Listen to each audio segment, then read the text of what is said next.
Oke. Yang kedua adalah tipe elemental. Makhluk-makhluk hidup, baik di planet kita atau di planet lain, dia beradaptasi terhadap unsur-unsur yang ada di sekitar di mana dia hidup. Epigenetik biasa kita sebut. Seperti yang mayoritas, apakah tipe air, tipe udara, atau tipe darat di berbagai habitat elemental dari elemen. Jadi selain atmosfer, elemental itu adalah aspek penting yang mempengaruhi bagaimana kehidupan makhluk itu bisa berkembang sekaligus beradaptasi di berbagai planet di alam semesta. Nah, jadi tipe elemental itu ada tiga. Pertama tipe air, kedua tipe udara, ketiga tipe darat. Nah, di planet dengan presentasi yang lebih banyak air, kehidupan makhluk di situ berkembang di sekitar atau di dalam air. Seperti di laut yang dalam atau di sungai yang luas, nah makhluk-makhluknya di situ.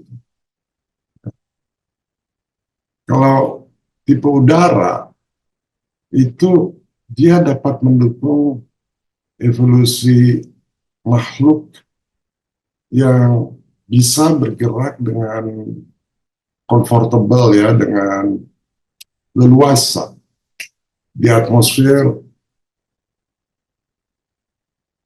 dan dia bisa terbang, bisa ngapung itu di udara, ya, itu udara. Jadi ada makhluk yang bisa terbang karena didominasi oleh udara. Tipenya di sana udara. Nah, yang ketiga tadi tipe darat, di mana kehidupan makhluk di sana didominasi oleh daratan dan akan menghasilkan makhluk yang bisa beradaptasi untuk hidup di permukaan tanah. Ya, dia berkembang dengan penggunaan kakinya, ya, kemampuan berjalan, kemampuan merangkak.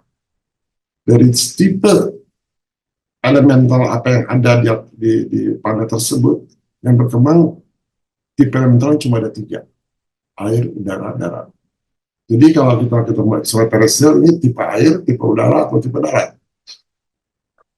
Pertanyaannya, apakah yang tipe air bisa ke udara? Bisa, karena tadi ada transmutasi, tadi saya sebutkan. Soal dia punya teknologi yang tepat. Nah, di alam semesta kita yang saya sebut alam semesta lokal, itu didominasi planet-planet itu 70% tipe darat. 70%, paling gede. 13% itu campuran antara darat dan udara.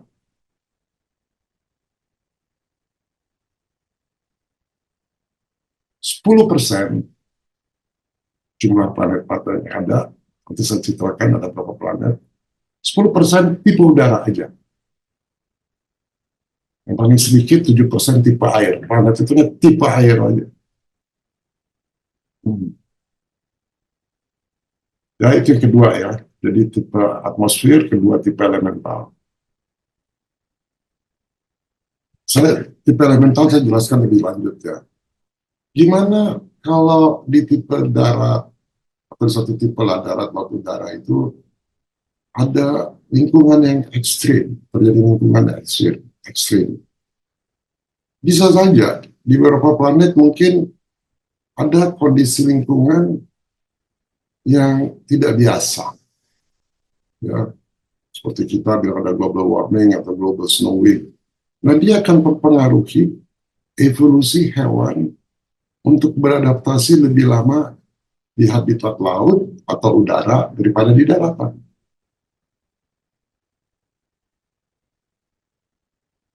Dulu dalam fosil ya, kalau Yus memperhatikan paleontologi, adanya fosil yang disebut Archaeopteryx Archaeopteryx itu ikan yang punya sayap. Nah, karena ada kondisi lingkungan yang ekstrim. Sekarang udah punah ya Archaeopteryx.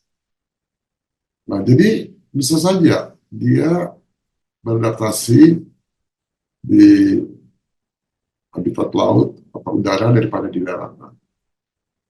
Nah, kalau di planet dengan laut yang stabil, kehidupan hewannya atau makhluk di sana bisa berkembang dalam lingkungan laut lebih lama sebelum beralih sepenuhnya ke daratan. Ya.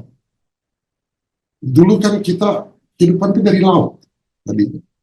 Nah, akhirnya menjadi daratan, beralih kan pada proses evolusi. Nah, kalau kita saksikan evolusi peradaban awal manusia, manusia primitif maksud saya, itu kita ditunjukkan adanya adaptasi yang sangat unik dari manusia primitif terhadap lingkungan yang berbeda-beda. Nenek moyang manusia dulu sebagian besar hidupnya tuh di puncak pohon. Sebelum dia pindah kehidupan darat yang lebih permanen. Dulu tinggalnya manusia-manusia itu di pohon, pindah ke darat. Jadi dia punya kemampuan adaptasi. Nah, di planet dengan atmosfernya yang tebal, itu memungkinkan untuk jenis manusia yang bisa dengan mudah bergerak di udara. Kalau atmosfernya tebal ya, dia bisa bergerak di udara. Ya. Jadi disebut navigator udara. Ya, orang yang navigate, ya, yang orang bisa terbang.